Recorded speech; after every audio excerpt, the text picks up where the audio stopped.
ठीक है, तो हमारे पास एक टॉपिक है पार्सन्स का एजिल मॉडल या कली मॉडल। ये जो चार शब्द हैं, ये चार शब्द कुछ शब्दों का क्या है, ये संक्षिप्तीकरण है। जैसे ए से बना एडॉप्टेशन या अनुकूलन, जी, आई और एल, है ना। तो ये चार शब्दों से मिलकर एक याद करने के पॉइंट ऑफ व्यू से मॉडल तैयार हो जाता है, इसको एजिल मॉडल। प्रश्न बनता है कि आखिर पार्सन्स ने मॉडल दिया क्यों। तो इस मॉडल को देने का कारण है पार्सन्स का ये मानना कि किसी भी समाज की कई आवश्यकताएं होती हैं जिनको वह पूर्व आवश्यकता कहता है। ऐसी आवश्यकताएं जिनसे समाज का संचालन बना रहता है, समाज अपने आप को जीवित रख पाता है, समाज अपने आप को प्रकार्यात्मक रख पाता है। यानी अगर ये जरूरतें पूरी ना हो समाज की, तो समाज जीवित नहीं रहेगा। समाज के जीवित रहने का अर्थ है कि समाज प्रकार्यात्मक नहीं रहेगा, उसमें समस्याएं आ जाएंगी। तो उम्मीद करते हैं आपके बात समझ में आ गई होगी यहाँ तक। ठीक है, चलिए। तो कौन कौन से जरूरतें हैं कि समाज में लोग आए और वो अनुकूलन करें। अनुकूलन कैसे करते हैं? जिंदा रहने के लिए करते हैं। अनुकूलन शब्द कहाँ प्रयोग होता है? सामान्यतः अनुकूलन प्रयोग शब्द जीव विज्ञान में प्रयोग होता है। जीव विज्ञान में इसके प्रयोग होने का आशय क्या है कि एक व्यक्ति किसी प्रकार से अपने आप को जिंदा रखे। तो एक समाज अपने आप को कैसे जिंदा रखता है? उत्पादन से। क्या उत्पादन के बिना हम जीवित रख सकते हैं किसी को? नहीं रख सकते। तो इसका मतलब हुआ किसी भी समाज में अपने सदस्यों को भोजन देना जरूरी है, उत्पादन करना जरूरी है। तो समाज क्या बना लेगा उसके लिए? अर्थव्यवस्था बना लेगा। यानी प्रत्येक समाज में अनिवार्य रूप से क्या पाई जाती है? अर्थव्यवस्था पाई जाती है। अर्थव्यवस्था से के सहारे से लोग और समाज अपनी जरूरतें पूरी कर लेते हैं और व्यवस्था से उनका अनुकूलन बना रहता है या शुरुआत हो जाती है। क्योंकि बाकी तीन काम कब करेंगे? जब जिंदा रहेंगे। याद रखना, अनुकूलन शब्द हमेशा जीव विज्ञान में प्रयोग हुआ है। अगर आप समाज में ढल रहे हो तो शब्द अनुकूलन गलत है, वहां पर उसे समायोजन बोलना ठीक है, एकीकरण बोलना ठीक है, लेकिन अनुकूलन शब्द हमेशा जीव विज्ञान के संदर्भ में प्रयोग होता है कि जैसे एक प्राणी पर्यावरण के अनुसार अपने आप को ढाल लेता है, अपने उत्पादन को, अपनी संरचना को, अपने जीवित होने के अस्तित्व को बनाए रखने की कोशिश करता है। ठीक है, जैसे सबसे रिसेंट एग्जांपल आपका कोरोना वायरस है। पहला फेज आया तो उसने देखा कि मनुष्य हम पर आक्रमण कर रहे हैं, हमारे लिए वैक्सीन बना रहे हैं, तो उसने क्या किया? अपने आप को म्यूटेट कर लिया। तो क्या कर रहा है? वो भी तो अपने आप, वो भी तो एक जीवित सत्ता है, तो पर्यावरण से अनुकूलन करने की कोशिश कर रहा है। ठीक, तो ऐसे हर प्राणी कीटनाशकों के विरुद्ध क्या कर लेते हैं? हम भी प्रतिरोधक क्षमता विकसित करते हैं, तो वो भी क्या कर लेते हैं? उनके अंदर भी प्रतिरोधक क्षमता विकसित होती है, तो नया म्यूटेंट या नया वर्जन देखने को मिलता है। बात समझ में आ गई? तो वहां वायरस का ऐसा करना पर्यावरण के साथ अनुकूलन करना माना जाए। लेकिन मनुष्य ने कोरोना से जो उत्पन्न स्थितियां बदली हैं उसमें अनुकूलन नहीं किया, सामंजस्य बैठाया है। ठीक है, और जब इसके आदि हो जाएंगे, जैसे जुकाम की तरह हो जाएगा, तो हम इससे एकीकरण हो जाएंगे, चलो ठीक है, एक पर्टिकुलर साइकिल पूरी होगी, समय आएगा उसे खत्म करते हैं, तो हम उससे कहीं ना कहीं एक इंटीग्रेटेड महसूस करने लगेंगे कि ठीक है, हमारे शरीर का हिस्सा बन जाएगा वो। अभी हम उससे तैयार नहीं है शरीर का हिस्सा बनाने के लिए, क्योंकि उससे जान जाने का खतरा है। ये बात समझ में आ गई हमें? तो अनुकूलन शब्द का प्रयोग वहां करें, यानी तो अगर पूछे तो पार्सन्स ने इन चारों में से किस शब्द को जीव विज्ञान के संदर्भ में यूज किया? कुल मिलाकर शरीर का अस्तित्व यानी समाज का अस्तित्व कैसे बना रहे, इससे संबंधित।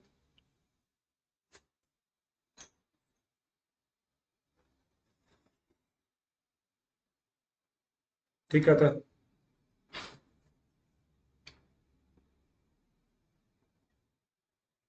फिर आता है जी, लक्ष्य प्राप्ति, गोल अटेनमेंट।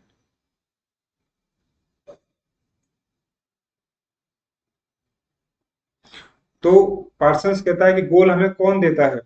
गोल हमें शासन व्यवस्था देती है। जो नियंत्रण करते हैं वो हमारा गोल बनाते हैं। तो राजनीति का निर्माण किस लिए हुआ है?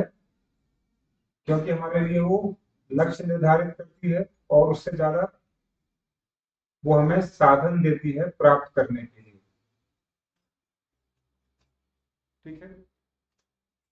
इससे बाहर अगर सोचे तो लक्ष्य कौन देता है? संस्कृति देती है। लेकिन एकीकरण व्यवस्था में पार्टनर्स के लिए लक्ष्य देने का काम साधन के साथ, नियमों के साथ देने से है। इसलिए समाज क्या बनाता है? अर्थव्यवस्था के साथ साथ राजनीति का निर्माण भी करता है। कोई भी समाज ऐसा नहीं है जहाँ पर राजनीति व्यवस्था दिखाई ना देती हो, अर्थात नियंत्रण की व्यवस्था दिखाई ना दे, ऐसा संभव नहीं। हर समाज में नियंत्रण की व्यवस्था बनती है, लक्ष्य की व्यवस्था बनती है। ठीक है। एल का मतलब क्या है? लेटेंसी है। लेटेंसी का मतलब जो जैसा दिया गया है उसे वैसा बनाए रखने का प्रयास किया जाता है, यानी प्रतिमानों का अनुरक्षण। कल संरचना की बात होती, कल अगर आपने क्लास ध्यान दिया हो तो क्या लिखा था हमने? मार्क्स के लिए संरचना से, पार्सन्स के लिए संरचना से क्या आशय है, लिखा था कल आपने। अगर कोई कहे कि आप सामाजिक संरचना का अध्ययन कर रहे हैं तो समाजशास्त्र में पार्सन्स के अनुसार आप किस चीज का अध्ययन कर रहे हैं? सामाजिक प्रतिमान, भूमिका, सामाजिक संबंधों का अध्ययन कर रहे हैं। तो प्रतिमान भी बनाए रखे जाते हैं, प्रतिमानों का भी अनुरक्षण किया जाता है। अटेंशन। ठीक है। तो प्रतिमान होना और फिर उनकी देखभाल करना, बनाए रखना, यहाँ भी नियंत्रण की व्यवस्था काम आएगी। तो कहता है धर्म और कानून क्या करते हैं? नियमों को बनाए रखने की कोशिश करते हैं, नियमों को बनाए रखने की कोशिश कर रहे हैं। तो समाज ये प्रतिमान बनाने का काम किया उन्होंने, लक्ष्य निर्धारित कर दिए, राजनीति ने नियम बना दिए। ठीक है। अब उन नियमों का पालन कैसे करेंगे आप? बिना कानून के कर सकते हैं? नहीं कर सकते। तो अगर आधुनिक समाजों में है तो कानून के रूप में पालन करा दिया जाएगा, और परंपरागत समाजों में है तो धर्म के रूप में आपके आपसे पालन करा दिया जाएगा। तो धर्म और कानून पार्सन्स के लिए क्या है?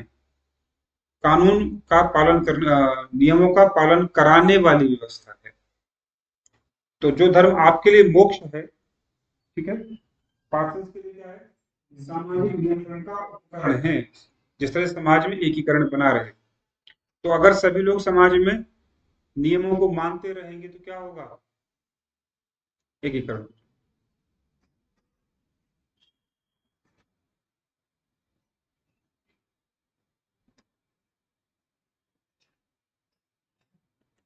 ठीक है।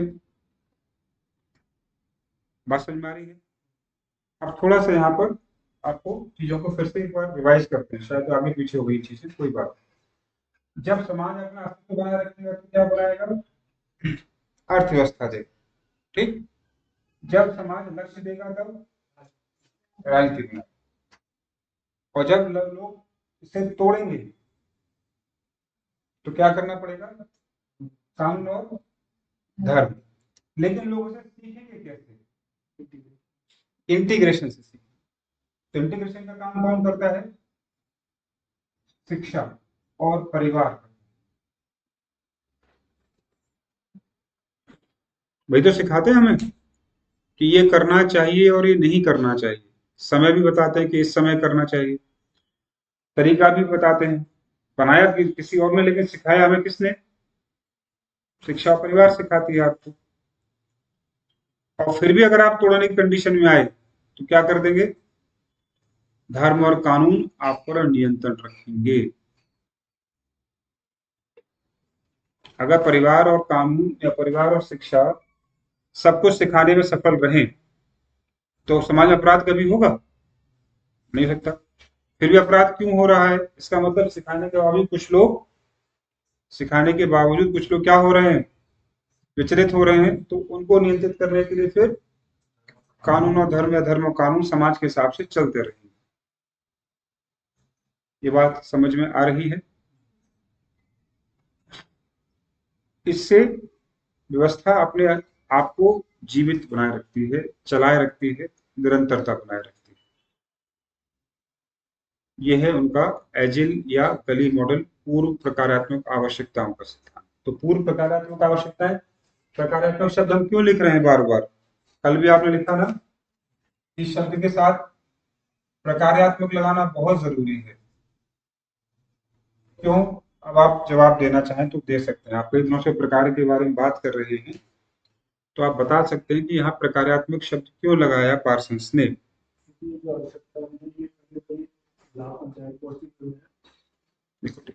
ये सभी आवश्यकताएं समाज के अस्तित्व को बनाए रखने में मदद करती हैं। आपकी भाषा में कहें तो इनसे समाज को लाभ मिलता है, इकाई को भी लाभ मिलता है, तो दोनों को फायदा है। ये एजेंट मॉडल हुआ। अब और अंदर जाएगा, क्वेश्चन बनते हैं कि समाज व्यवस्था इन आवश्यकताओं को दो तरीके से, दो भागों में बांटकर पूरा करती है, दो भागों में बांट देती है। एक आवश्यकताएं बाहरी है और दूसरी है आंतरिक। ठीक है?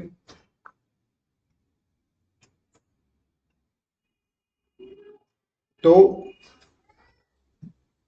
ए और जी, ए और जी क्या है? बाहरी होते हैं। ठीक है? और आंतरिक है एल और आई, या एल आई एल भी, या आई एल ऐसे। ये बात समझ में आई आप लोगों को? नहीं आई? आंतरिक और बाहरी रटना है तो रट लीजिए, समझना है तो समझ भी सकते हैं कि आखिर इनको वो ये दो नाम क्यों दे रहा है।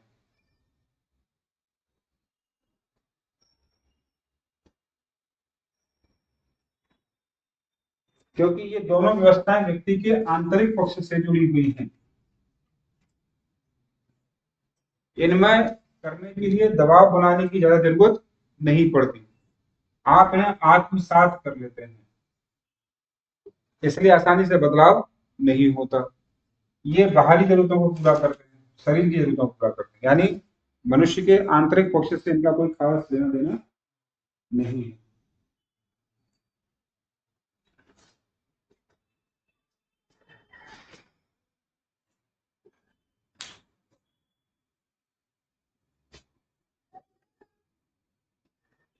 ठीक है? कई बार लेटेंसी को एक शब्द और दिया जाएगा, वो ज्यादा बेहतर शब्द भी माना जाता है हिंदी में, यथा स्थिति।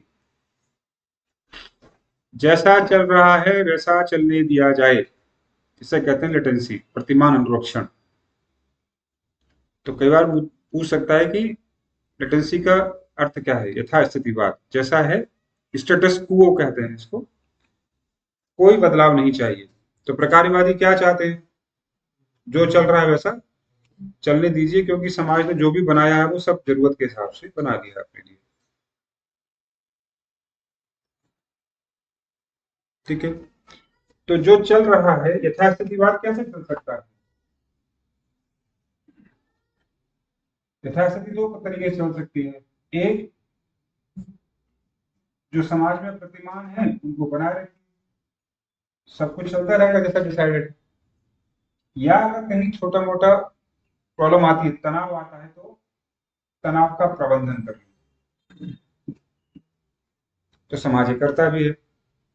प्रतिमान अनुरक्षण का एक कार्य नियंत्रण करना ही नहीं है, बल्कि प्रतिमान अनुरक्षण का एक कार्य क्या है? चीजों को जैसा चल रहा है वैसा बनाए रखना है। लेकिन जैसा हमने कहा, कई बार क्या होगा, कुछ लोग विचलन करेंगे या कोई बाहरी चीज आकर समाज में दबाव डालेगी, तो समाज में तनाव की स्थिति पैदा होगी। याद रखना, संघर्ष की स्थिति नहीं आएगी। प्रकारवादी कभी संघर्ष को स्वीकार नहीं करेगा, तनाव तक तो जा सकता है। और ये बात मर्टन ने भी कही थी, विचलन को एक्सेप्ट करता है, विचलन तो होता है, लेकिन वो समाज के लिए नुकसानदायक या हानिकारक नहीं है। दुर्कहेम भी यही मानता है कि जो तथ्य है वो व्याधि मूलक होने से पहले ही समाज क्या करता है, उन्हें रोक देता है। आत्महत्या को बढ़ने से पहले ही क्या करेगा, वो दो चार होते ही वो उनके उपायों पर काम करने लगता है और चीजें ठीक हो जाती है। ये बात समझ में आ गई है? अब पार्सन से पूछे कि तनाव अगर आ गया है व्यवस्था में तो कैसे दूर करें हम इसे। तो पार्सन ने तनाव प्रबंधन के दो तरीके आपसे डिस्कस किए हुए। तनाव प्रबंधन के लिए पार्सन दो तरीके से बात करता है।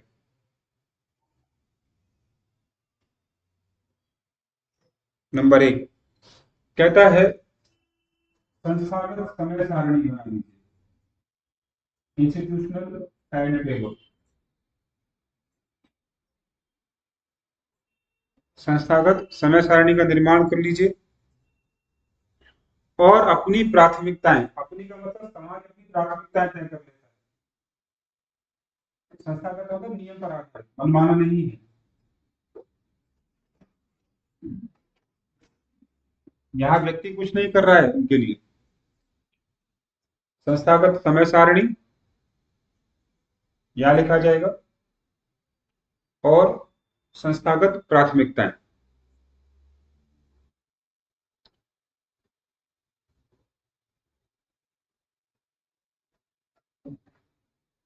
ठीक है। यथास्थितिवाद में दो तरीके हैं। प्रतिमानों को बनाए रखिए, नंबर एक। इधर तनाव का प्रबंधन कर लीजिए, नंबर दो। तनाव प्रबंधन के फिर दो तरीके हैं। संस्थागत समय सारणी, ठीक है। अगर ये चूंकि वीडियो में शायद कट के आ रहा है तो उसको मैं फिर से बना दूंगा। यहाँ तक समझ में आई है, इसको फिर से देखते हैं वीडियो में। यथास्थिति कैसे बनाए रखी जा सकती है, दो तरीके से। जो चल रहा है नियम उसे बनाए रखिए किसी भी तरीके से, धर्म का सहारा लीजिए चाहे कानून का सहारा ले लीजिए, दोनों तरीकों से आप बनाए रख सकते हैं। या फिर आप क्या करें, तनाव अगर आ रहा है तो उसका प्रबंधन कर लीजिए। तनाव प्रबंधन कैसे करेंगे, आप अपनी समय, कई बार काम क्यों बिगड़ता है कि हमारा क्या नहीं होता, टाइम टेबल नहीं होता। और कई बार अगर है तो हमारी प्राथमिकताएं तय नहीं होती, हम कंफ्यूज होते हैं। तो आधी समस्याएं कब दूर हो जाती हैं, जब हमारी प्राथमिकताएं तय हो जाए और उनको समय से हम डिसाइड कर लें, तो काफी हद तक हम उनसे लड़ने लायक हो जाते हैं।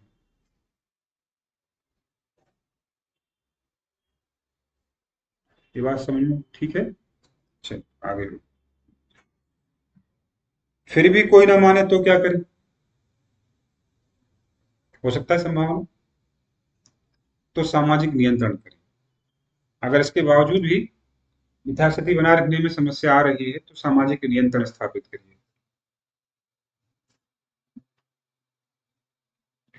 तो समाज फिर सामाजिक नियंत्रण लाता है। उपरोक्त के बाद भी यदि यथा स्थिति ना बने तो समाज नियंत्रण स्थापित करता है, सामाजिक नियंत्रण, जिसके तीन तरीके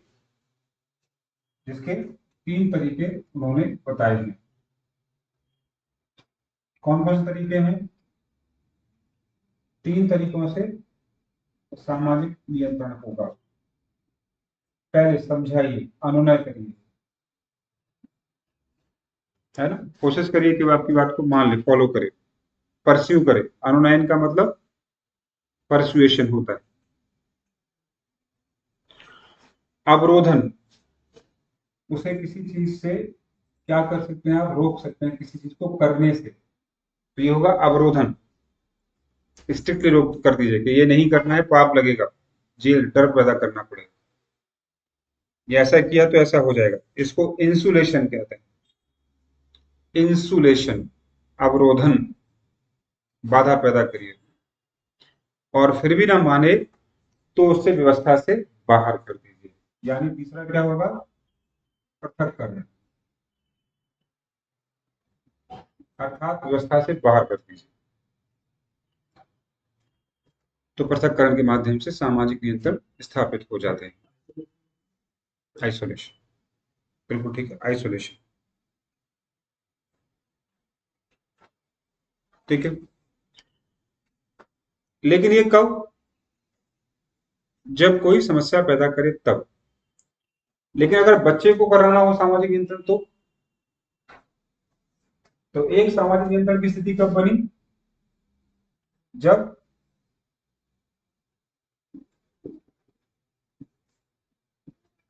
कोई विचलन दिखाना चाहे। ये कब आएगा, जब विचलन की स्थिति पैदा हो, तब नियंत्रित कर लीजिए। लेकिन जब एक बच्चे को सिखाना हो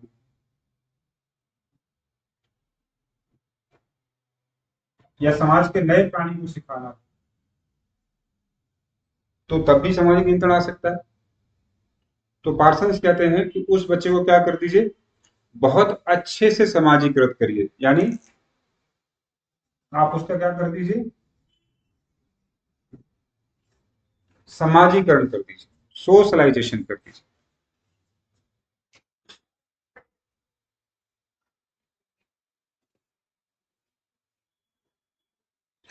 जितना अच्छा सोशलाइजेशन होगा, सामाजिक नियंत्रण की जरूरत उतनी ही कम रहेगी।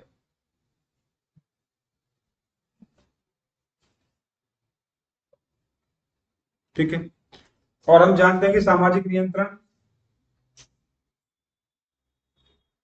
दो तरीके से होता है।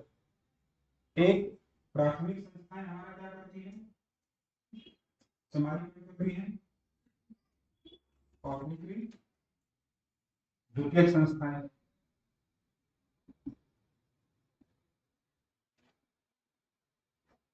ठीक, तो प्राथमिक का मतलब जिसने पहली बार आपको समझाया, सब कुछ सिखाया, कौन हो गया, परिवार हो गया।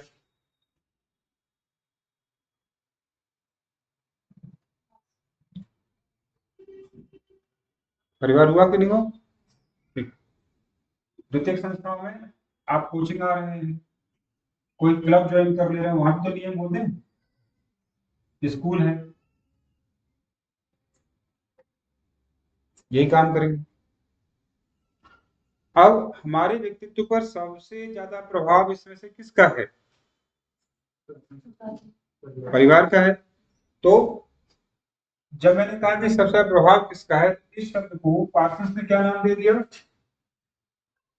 व्यक्तित्व का स्थिरीकरण, स्टेबलाइजेशन ऑफ पर्सनैलिटी। व्यक्तित्व का स्थिरीकरण का मतलब हमारा अधिकांश हिस्सा कौन बना देता है, परिवार या प्राथमिक संस्थाएं बना। तो क्वेश्चन बनता है व्यक्तित्व के स्थिरीकरण शब्द का किसने किया है, अवधारणा किसने दी है। तो आप जवाब देंगे पार्सन्स ने दी है। किस संदर्भ में दी है, समाजीकरण के, परिवार द्वारा किए गए समाजीकरण के संदर्भ में दी है।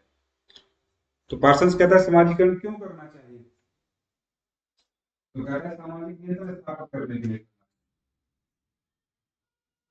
क्योंकि व्यक्तित्व के स्थिरीकरण का आशय क्या है, व्यक्ति को तनाव, प्रतिमान, मूल्य सब सिखा दिए जाते हैं, क्या करना है और क्या नहीं करना है। तो अगर अच्छे से स्थापित कर लिया उसने अपने मन में, तो अच्छा बच्चा, अच्छा नागरिक, अच्छा पति, अच्छा भाई, अच्छा बेटा बन के रहेगा। ठीक है, आदर्श नागरिक बन के आए।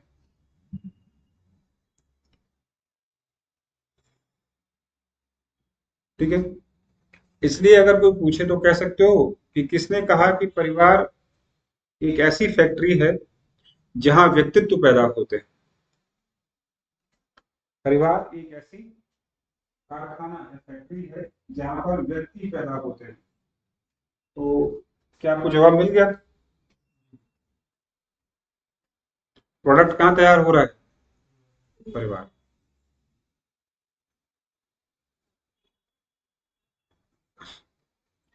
अब यहाँ थोड़ी सी उसने और यूनिकनेस दिखाई, कुछ ऐसी चीज बोली जो आपके लिए और अच्छे क्वेश्चन बनाकर देते जाएगी। तो कहता है कि जो द्वितीयक संस्थाएं हैं वो किस प्रकार से मनुष्य को सेटल करती है। तो बड़ा स्ट्रेंज है लेकिन समझने लायक चीज। कहता है वेश्यावृत्ति भी क्या है,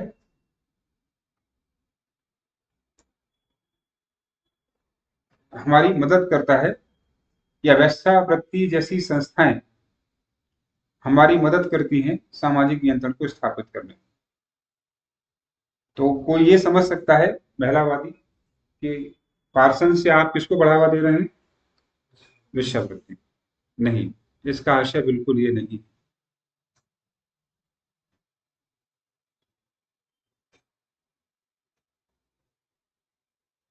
ठीक दुर्खीम की तरह को ही देखना है। दुर्खीम ने भी क्या माना कि आत्महत्या क्या है? सामाजिक तथ्य है, यानी समाज के लिए कैसा मान रहा है वो? ठीक ठाक है। तो वहां भी हमारा अर्थ ये नहीं था कि लोग सामाजिक आत्महत्या करें, बिल्कुल भी मीनिंग नहीं था हमारा ये। ऐसे ही अगर वेश्यावृत्ति सेफ्टी वॉल्व है तो क्वेश्चन बनता है किसने वेश्यावृत्ति को सेफ्टी वॉल्व कहा है? तो छोटी मोटी चोरियां भी क्या है यहाँ पर? ठीक है, मूंगफली खाते हुए, पॉपकॉर्न लेते हुए, है बेर लेते हुए एक आध दो चख लेना, ये चोरी है। लेकिन ये आपके लिए सेफ्टी वॉल्व का काम करती है, क्यों? आपकी जो इंस्टिंक्ट है उससे संतुष्ट हो जाती है, जिससे कि आप बड़ी चोरी ना करें। बात समझ में आ गई? तो इसी फॉर्म में वेश्यावृत्ति को भी वो जोड़ के रखते हैं कि समाज में सेफ्टी वॉल्व क्यों है। इसका मतलब ये नहीं कि स्वीकार्य है। तो इसको लेकर, वेश्यावृत्ति को लेकर एक सोच चिंतन बनती है कि दुनिया का सबसे पुराना व्यवसाय कौन सा है? वेश्यावृत्ति को सबसे पुराना व्यवसाय इस संदर्भ में कि आज तक चल रहा है। व्यवसाय का तो रोजगार से था यहाँ।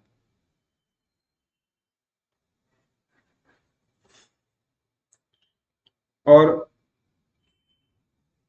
प्रासंगिक तथ्य ये है इसमें कि दुनिया का सबसे पुराना व्यवसाय है और आज भी चल रहा है, तो दो प्रश्न बनते हैं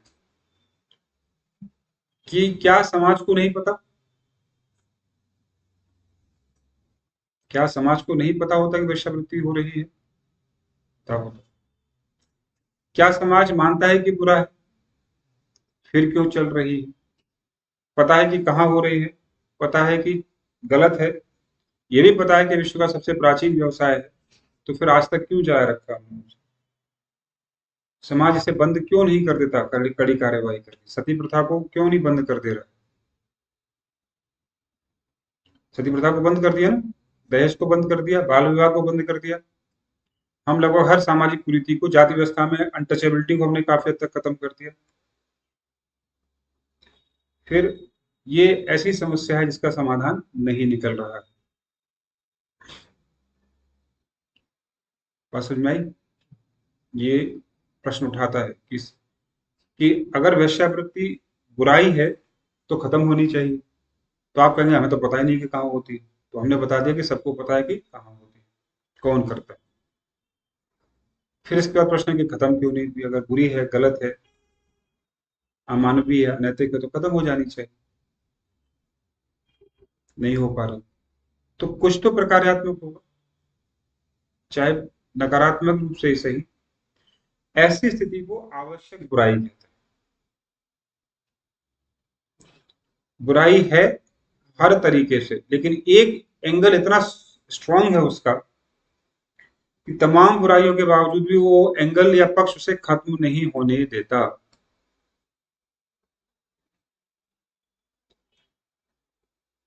समाज स्वीकृति नहीं देता, कानून स्वीकृति नहीं दे रहा है, इसके बावजूद भी कंटिन्यू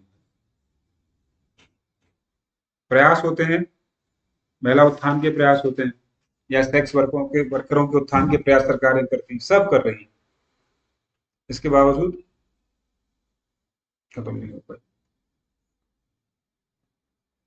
ठीक है, इस सेंस में समझिए कि तनाव प्रबंधन, यद्यपि ये स्वीकार्य नहीं है, इससे वो नैतिक नहीं हो जाएगी, इससे वो सही नहीं हो जाएगी, इससे वो वैधानिक नहीं हो जाएगा, लेकिन अप्रत्यक्ष रूप से समाज का क्या कर दिया उसने? तनाव प्रबंधन। एक एंगल से देख रहे हैं तो पॉजिटिव यहां पर इस सेंस में, लेकिन यहाँ दूसरा एंगल भी आ रहा है वो तो नेगेटिव। लेकिन वही है कि कुछ लोगों के लिए कुछ हद तक क्या है वो तनाव प्रबंधन। क्लियर है? तो ये लोग प्रकार्यवादी जितनी भी बुराइयां जिनको हम बुराई मानते हैं सामाजिक, उन सभी बुराइयों को कहीं ना कहीं क्या करते हैं, समाज के लिए आवश्यक मान लेते हैं। बुराई के बावजूद भी वो कैसी है? तो दुर्खीम की आत्महत्या, मर्टन का विचलन और पार्सन्स की वेश्यावृत्ति जैसे उदाहरण ये दिखाते हैं कि ये लोग मान रहे हैं कि व्यवस्था में सब कुछ तो ठीक नहीं, लेकिन इतना भी बुरा नहीं है कि आप क्या करते हैं उस व्यवस्था से बटा। तो ये भी तनाव प्रबंधन का माध्यम। ठीक है, यहाँ तक कहानी। ये आपके कौन तैयार हो गए? टॉलकट पार्सन्स तैयार।